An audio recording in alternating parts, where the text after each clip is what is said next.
Hello YouTube and welcome back to my channel. If you're new here, welcome to my channel. I am a second grade teacher in Southern California and I am glad to have you here. Today I'm going to be doing a video all about how to save money your first year as a teacher over that summertime and kind of just throughout the year. And I'm going to be doing a whole series for first year teachers, although a lot of these tips are probably good for everyone. So if you're interested in how to save money as a teacher, then just keep watching.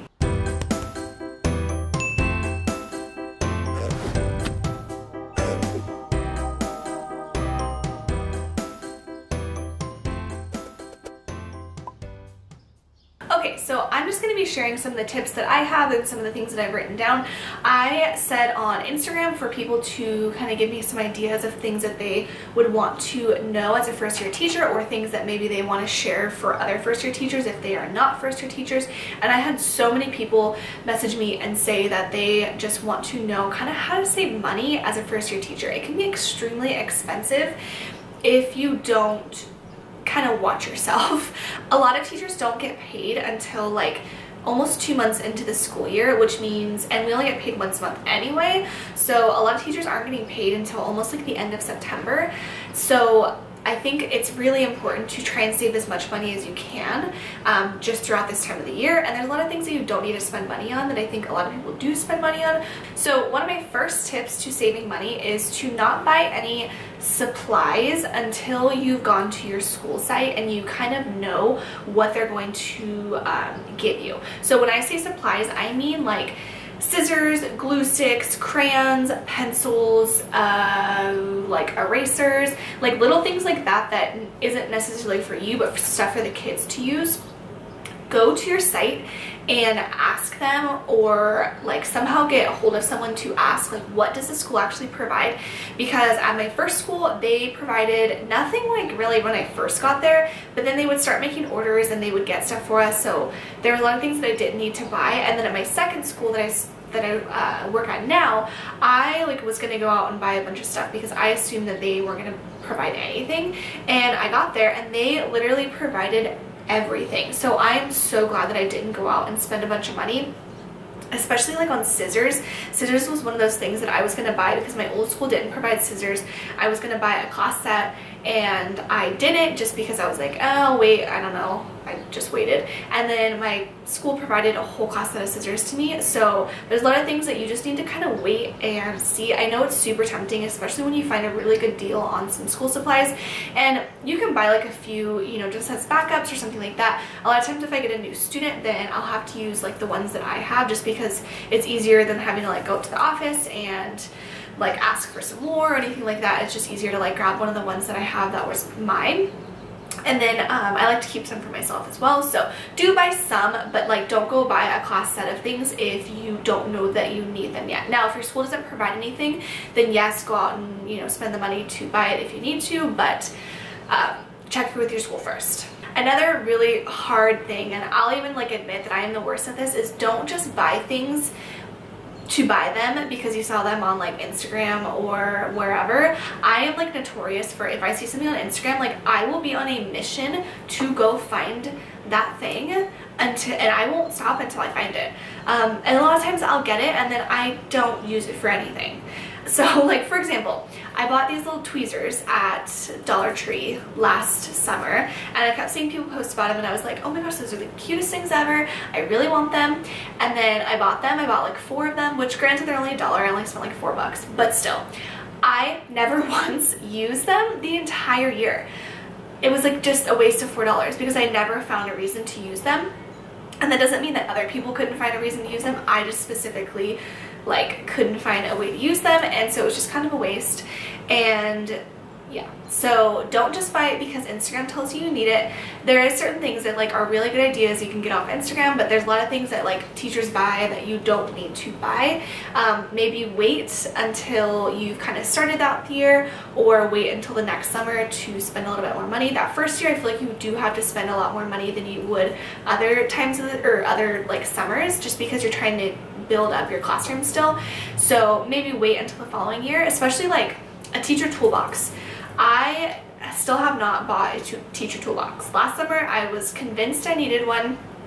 I was like trying to find them, could not find them in stores, and then I started out the school year, and then I kind of just like forgot about it because I get busy and whatever, and I realized throughout the year like I didn't need that teacher toolbox, and I didn't even really want it because it would have been on my desk, it would have been clunky. Sorry, that's my phone. It would have been clunky, and I wouldn't have liked it as much. I have everything in my drawers like the way that I want them now, so it just wouldn't have made sense to me. And that's one of those things, like I probably would have spent like almost 30 bucks trying to get that, spray paint it, print out labels for it, everything like that. So just like little things that you almost kind of want to wait and then see, maybe even halfway through the school year you decide that you end up wanting it or something like that. I don't know, sometimes you just don't need all the stuff. Especially, one last thing on that note, buy with a purpose. Do not just go and buy all of these like random things without having a purpose. So that's something that I'm also really bad at, is I will buy like different storage containers and I don't have a purpose. So I'm just like, oh, I know I'll use them in my class somewhere. And granted, I probably will use them in my class somewhere, but I think with like storage containers specifically, it's better to buy with a purpose. So like, I'm going to use these books or this bin for my books or whatever, and then you're not left with a cabinet of storage containers like I am, that yes, I use them like occasionally, but like I don't need them all. So my next tip is to take hand-me-downs. So a lot of teachers are willing to give stuff away, especially if they are retiring. Now, take that with a grain of salt, because you don't want to take every single thing that anyone's trying to give you. I kind of did that my first year. I took everything that people gave me, and then after the first year teaching, I went through all that stuff and I decided, okay, what did I not use that I can go ahead and get rid of? So I took pretty much everything I could, and then that next summer I went through everything that was given to me and threw away or gave away the stuff that I just never used. So I at least took it and put it somewhere and then decided if I was going to use it or not, rather than just being like, no, I don't want it. I did take it, and then I decided later whether or not I did use it. And I ended up getting rid of a lot of stuff, but I did save a lot of money on certain things that I used that first year that maybe I bought, you know, a new one later, but at least that first year I didn't have to spend the money on it, which was nice. Another tip is to repurpose things that you have like at home. So a lot of times I'm thinking more like flexible seating wise, or like containers or stuff like that. A lot of times all you need is a little bit of spray paint, a little bit of TLC, and you can like revamp things that you already have and bring them into your classroom. So I've done that with a lot of things, or I've found things that maybe didn't match like the color scheme I was going for, and I just throw some spray paint on it and it matches everything I need. So look around your house, because you may be able to repurpose things that you already have, or you may be able to repurpose things that you find at yard sales or on OfferUp or any of those like apps, Craigslist, stuff like that. My next tip is to make sure that you keep all your receipts, for two reasons. One, taxes, and two, because if you don't end up using it, then go and take it back. Go return it, get your money back, exchange it for something that you decided that maybe you did end up needing that you didn't buy. Keep your receipt, because you can always take it back later.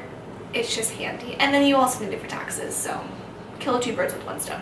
My next tip is to make sure you really shop around for the best deal. So I am like a total bargain hunter. I will like just look everywhere for something before I actually purchase it. I will look on all the websites to make sure I find the best coupon. I like will not buy something unless it's on sale. And I feel like a lot of you guys are probably the same way. So for example, I just went and bought a happy planner for next school year, and I looked on all the websites, I checked all the different coupons to find which store I'd be able to get the best deal at, and it ended up being that I was going to get the best deal at Michael's because they had a 50% off coupon, so I ended up getting my planner for like $17. But had I just gone to Joann's and like just purchased it because I wanted it right then and there, what is that called, like a impulse buy, then I would have not gotten 50% off, and then I would have paid more. So just make sure you shop around. Like, even though you see something and you're like, oh, I really want it, look first to make sure you can't get it for a better price somewhere else. And then my last tip is to design your own decor. I like make everything for my classroom, so I will not go to Lakeshore and buy anything. My first year teaching, I did, and I spent a good amount of money. Luckily, I have a grandma who used to be a teacher, and she was like more than happy to help me out. She took me to Lakeshore and helped me. She bought a couple things for me for my classroom, like some borders, and that's all stuff I still use to this day. But I now will not go spend money on decor for my classroom. Very rarely will I buy anything that's like for my walls. Occasionally on TPT maybe, but for the most part I design everything myself. So if you just download PowerPoint to your computer and download some fonts, like all these fonts are free on TPT, so long as you're not making them to sell.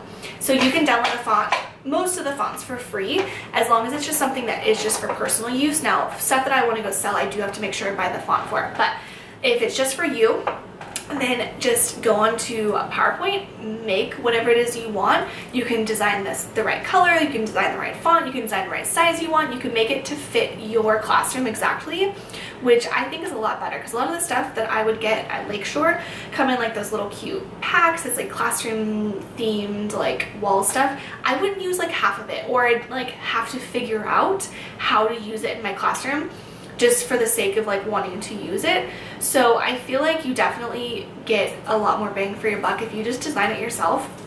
And yes, it takes time, it takes practice, but it's not that hard really. You can find cute clip art, and your first year classroom is probably not going to be the cutest anyway, like just accept that. My first year classroom, like thinking back to it now, it was kind of a hot mess, but you grow and it gets better. Like, it's just going to be a hot mess. It is not going to be Pinterest worthy. It's not going to be like, I mean, not saying it's not going to be cute, but just be willing to accept the fact that it's not going to be perfect. You will look back on your first year classroom and be like, oh, okay, wow, I can't believe I did that. So with the printing, if you get HP Instant Ink, then you can print up to, I have it set at 300 pages a month for free, because that's the only issue with like making your own products, is that you are going to have to print them from home or print them from a local like print shop like Staples or something like that, which gets very, very pricey at Staples. But if you get the HP Instant Ink stuff, then it cuts your cost of your ink down like so much. It is only $10 a month for like the biggest package, and you can get the smaller packages.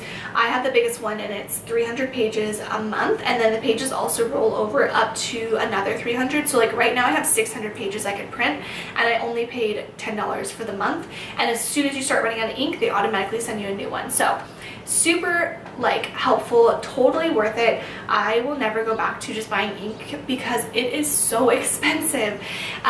So I'm going to have a link for HP Instant Ink down below. If you use my code, I believe you get $10 off, and I believe I get $10 off as well. No need to like use my code. I will have the link just for HP Instant Ink if you don't want to, but you can if you want to. So those are my top tips to saving money your first year as a teacher. If you are not a first year teacher and you have some other tips and you want to leave them in the comments down below, make sure you do that. Or even if you are a first year teacher and you've come across some different ideas, then make sure you leave it in a comment down below as well, so other people can read yours too. If you don't already follow me on Instagram, make sure you follow me over there, because I do post quite a bit over there. And if you haven't checked out our teacher tees, I should have mentioned that this one is from our shop. This specific color is not in the shop because I just made this one for myself, but this design, Kindness Matters, is in the shop, and I always have that linked down below as well. So if you haven't checked those out, make sure you check those out too. And I realized in this video I talk with my hands like a lot. Like, my hands are just everywhere. So if you haven't already subscribed to my channel, make sure you hit that subscribe button and look out for future first year teacher videos. I have a lot planned, and if you have any other ideas for first year teacher video ideas, make sure you leave them down below as well. And I'm going to stop talking because I'm getting extremely tongue-tied. Make sure you like this video if you liked it, and I will see you guys in my next video.